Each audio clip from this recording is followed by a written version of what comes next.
নমস্কার বন্ধুরা, welcome to my channel Nayna Dutta daily life ব্লগে আপনাদের সবাইকে স্বাগত।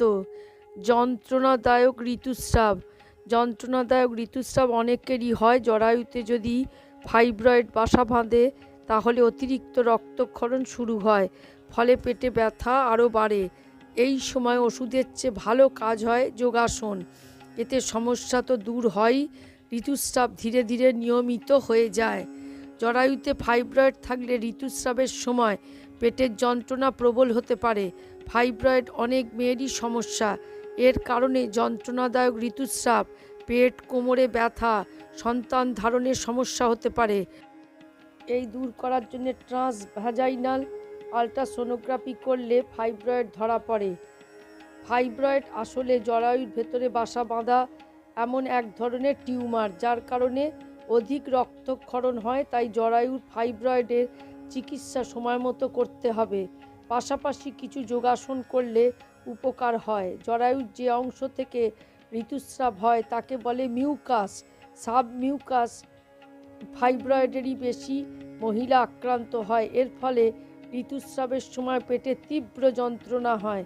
তাই এমন ব্যায়াম করতে হবে যাতে ওই অংশের পেশির স্ট্রেচিং হয়। প্রথমেই মার্জারি আসন।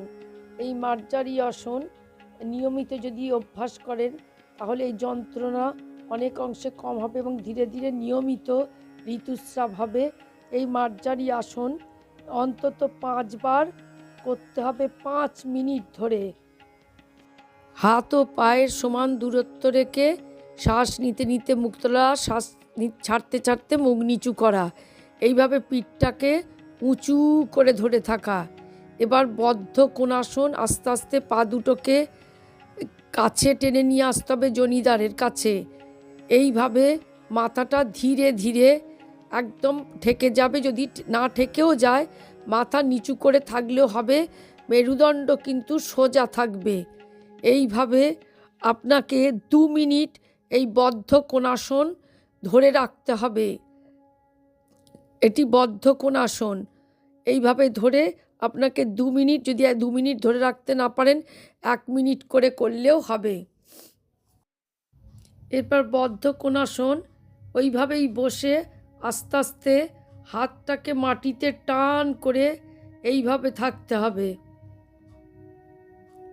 সোজা একদম হাত টান, পা কিন্তু এইভাবেই কাছে টেনে নিয়ে এসে বসতে হবে। পা উঠে গেলে হবে না, পার মাটির সঙ্গে লেগে থাকবে। পাটা টান করে থাকলেই হবে। বদ্ধ কোণাসন। এটা হচ্ছে সুপ্ত মৎস্যেন্দ্রাসন।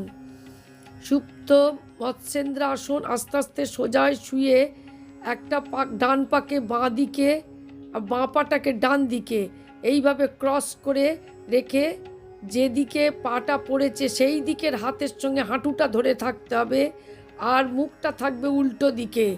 এইভাবে 3 বার 10 গুণে কাউন্ট করে ছেড়ে দিতে হবে।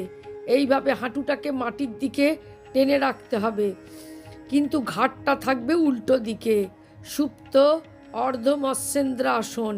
এইভাবে 10-10 করে কাউন্ট করে 3 থেকে 5 বার করতে হবে এই সুপ্ত অর্ধ মৎস্যেন্দ্রাসন।